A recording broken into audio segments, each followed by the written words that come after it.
ஜனவரி மாதம் ஒன்று சொல்லியிருந்தீங்க, விஜய் அரசியலுக்கு வந்திருக்காரு, இப்போ தான் ஒன்று ஒன்றா போயிட்டுருக்கு, நான் டிசம்பர் மாதம் அறிவிக்கிறேன் அப்படின்னு சொல்லியிருந்தீங்கன்னா, உங்களுக்கு விஜய் அண்ணனுக்கும் உங்களுக்கு ஏதாச்சும் கூட்டணி தொடர்பு இருக்கா? அப்படி கூட்டணி இல்லை அப்படின்னா அவரை நீங்கள் எதிர்க்கிறதுக்கு என்ன மாதிரியான ஆயுதம் வச்சு எதிர்த்து நீங்கள் ஆட்சிக்கு வருவீங்கன்னா? இல்லை, எப்படி ஒரு எதிரி பலகீனமாவான் அதை வச்சு நம்ம ஜெயிக்கணும்ட்டு ஒரு வீரன் களத்தில் நிற்க முடியாது. நான் என்னுடைய வலிமை, என்னுடைய வீரத்தை வச்சு தான் நான் போருக்கு போய் களத்தில் வெல்ல முடியும்.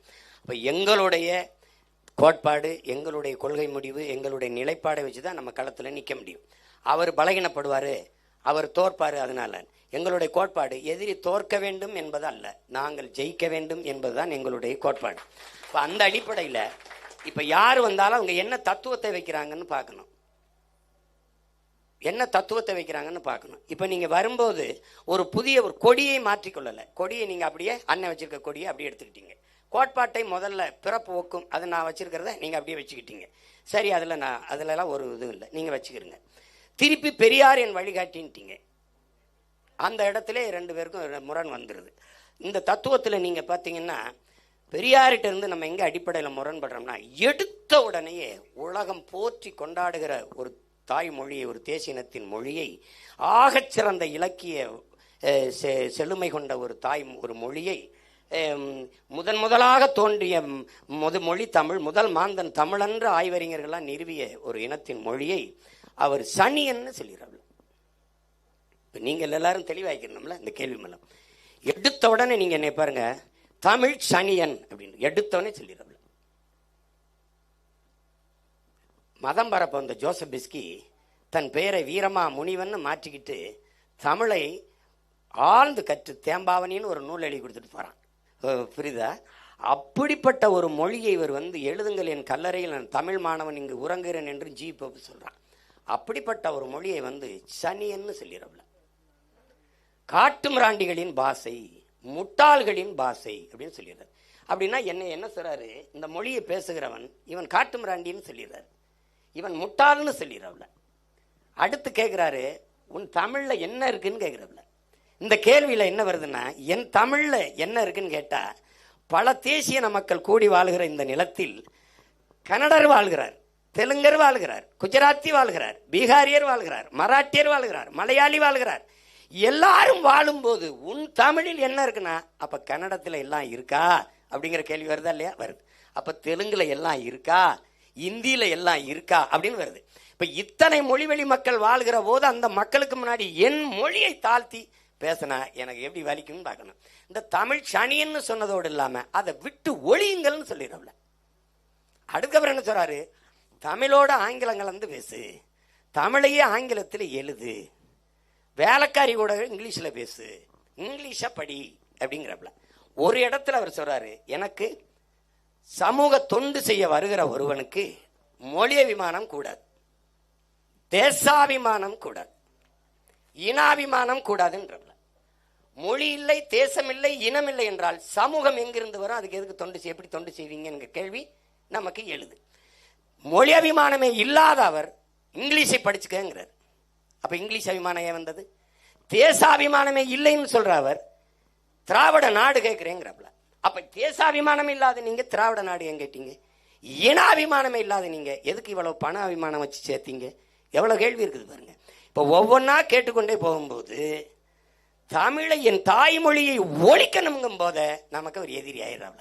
அதுக்கப்புறம் நீ எனக்கு என்ன சேவை செஞ்சு எனக்கு ஒன்றும் அது தேவையும் கிடையாது. என் தாய்மொழிங்கிறது என் முகம், என் முகவரி, என் உயிர். அது தமிழ் எங்கள் உயிருக்கு நேர்னு வாழ்றான். அது உங்களுக்கு புரியுதுன்னு நினைக்கிறேன்.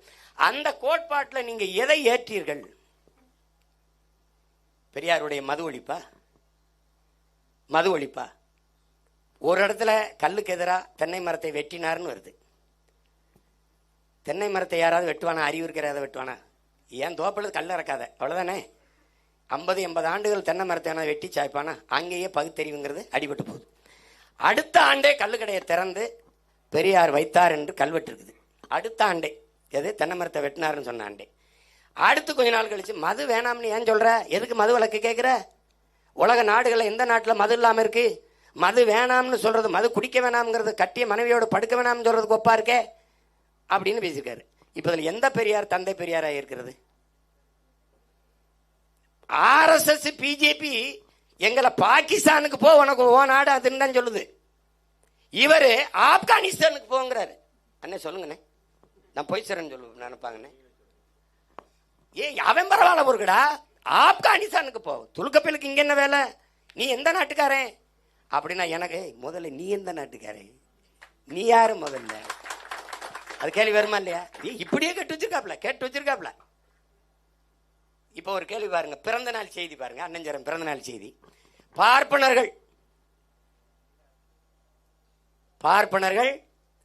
கிறிஸ்தவர், பார்ப்பனர்கள் ஒரு எதிரி, பார்ப்பனர்கள் நம்மில் கீழான மக்கள், கீழ் சாதி மக்கள், கிறிஸ்தவர்கள், முகமதியர்கள், இஸ்லாமியர்கள் நமக்கு எதிரிகள்.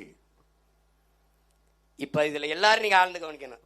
பார்ப்பனர்கள் நம்மில் கீழான மக்கள், கிறிஸ்தவர்கள், இஸ்லாமியர்கள் நமக்கு எதிரி.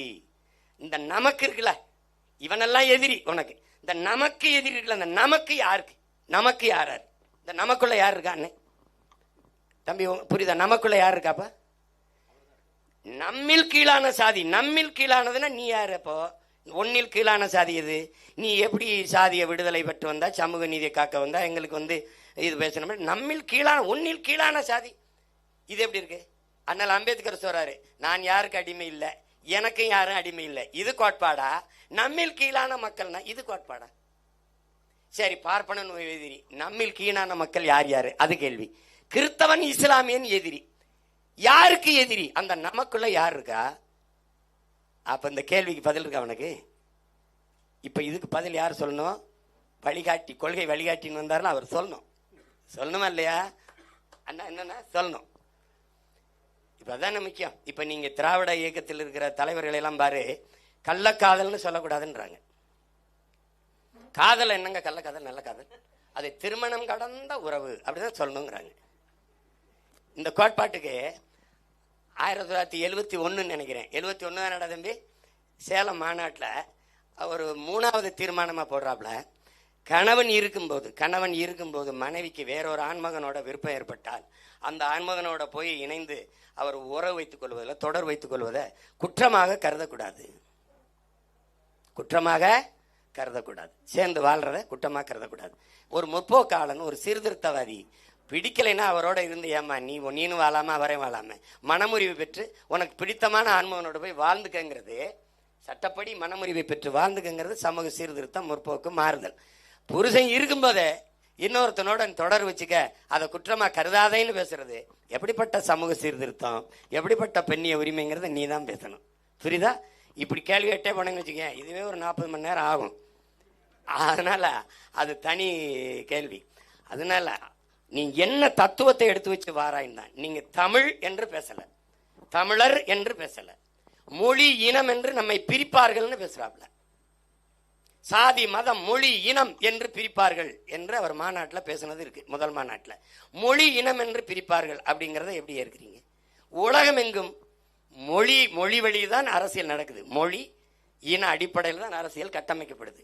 அதை போய் நீங்க இப்ப இந்தியாவே இத்தனை மாநிலங்கள் பிரிக்கப்பட்டது சாதி வழியோ மத வழியோ அல்ல, மொழி இன அடிப்படையில் தான் இத்தனை மாநிலங்கள் பிரிக்கப்பட்டிருக்கு. அப்படின்னா அந்த மொழி வழிய மாநிலங்கள் பிரிக்கப்பட்டதை நீங்கள் ஏற்கிறீர்களா, எதிர்க்கிறீர்களா?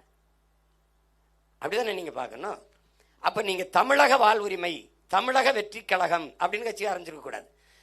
அகில இந்திய வெற்றி கழகம் அப்படிதான் நீங்க ஆரம்பிச்சிருக்கணும். இல்ல அகில உலக அப்படிதானே ஆரம்பிச்சிருக்கணும்.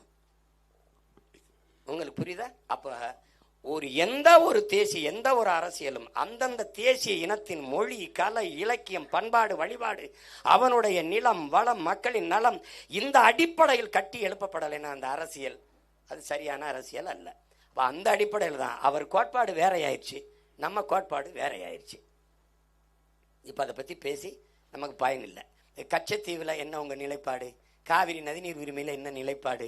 மொழி செத்துருச்சு, தமிழ் செத்துருச்சு, அதை மீட்டுருவாக்கம் செய்யறதுல உங்கள் நிலைப்பாடு என்ன? இப்ப தமிழ் பயிற்று மொழிங்கிறோம், இங்கே பாடமொழியா இருக்கு, சில இதுல விருப்ப மொழியா இருக்கு. இதுல எது உங்க மொழி கொள்கையில உங்கள் நிலைப்பாடு? இதுல பல கேள்விகள் இருக்கு. அதனால இப்ப அது நீண்ட நேர விவாதம், அதை விட்டுருவோம். நம்ம யாரோடும் சேரல, தனிச்சு 8 கோடி மக்களோடு சேர்ந்து போட்டிடுறோம்.